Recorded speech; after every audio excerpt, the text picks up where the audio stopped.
বৈষম্য বিরোধী ছাত্র আন্দোলনের আহ্বায়ক হাসনাত আব্দুল্লাহ বলেছেন, আমরা যে স্বাধীনতা অর্জন করেছি আমাদের সেই স্বাধীনতা রক্ষা করতে হবে। আমাদের সবসময় সচেতন থাকতে হবে। কোনো শিক্ষা প্রতিষ্ঠান আর কোনো সন্ত্রাসের ঠিকানা হবে না। ঢাকা বিশ্ববিদ্যালয়ে বিক্ষোভ মিছিল শেষে এক বক্তব্যে তিনি এসব কথা বলেন।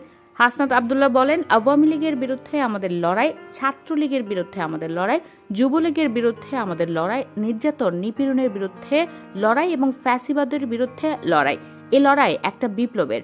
জন্ম থেকে মৃত্যুর মাঝামাঝি সময়ে অব্যাহত থাকবে। আমাদের লড়াই শেষ হয়ে যায়নি।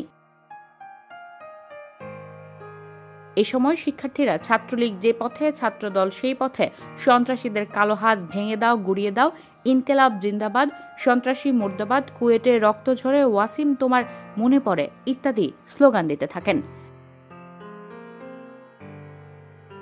হাসিবাল ইসলাম বলেন, আমরা দেখতে পাচ্ছি বাইরে থেকে সন্ত্রাসী ভাড়া করে এনে আমাদের কুয়েটের ভাইদের উপর হামলা করা হয়েছে। আমরা বলে দিতে চাই, আপনারা আমাদের কুয়েটের ভাইয়ের উপর হামলাকে জাস্টিফাই করতে পারেন না। যারা জাস্টিফাই করবে তারা আমাদের ভাই না, তারা সন্ত্রাসী। তাদের আমরা চিনি না, তাদের সাথে আমাদের কোনো সম্পর্ক নেই। সমন্বয়ক তাহমিদ আল মুদাসির চৌধুরী বলেন, আমরা জানি ইতিহাস মনে রাখবে 5 আগস্টের পর শিক্ষাঙ্গনে সন্ত্রাসবাদ ফিরিয়ে এনেছে।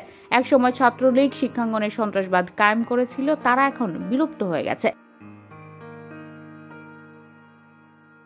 ছাত্রদলের ভাইদের বলতে চাই, আপনারা কি চান এই লিস্ট আরও বৃদ্ধি হোক?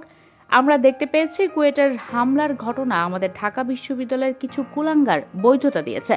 এর মাধ্যমে তারা আসলে ফ্যাসিবাদের বৈধতা দিয়েছে। বৈষম্য বিরোধী ছাত্র আন্দোলনের সমন্বয়ক আবু বাকের মজুমদার বলেন, আমরা যখন জুলাই অভ্যুত্থান লাইব্রেরির সামনে কর্মসূচি দিতাম তখন ছাত্রলীগ মধুর ক্যান্টিনে কর্মসূচি দিত। আজকে কুয়েটের হামলাকারীরা আজ আবার নাটক করতে এসেছে। আমরা এই নাটক দেখতে চাই না।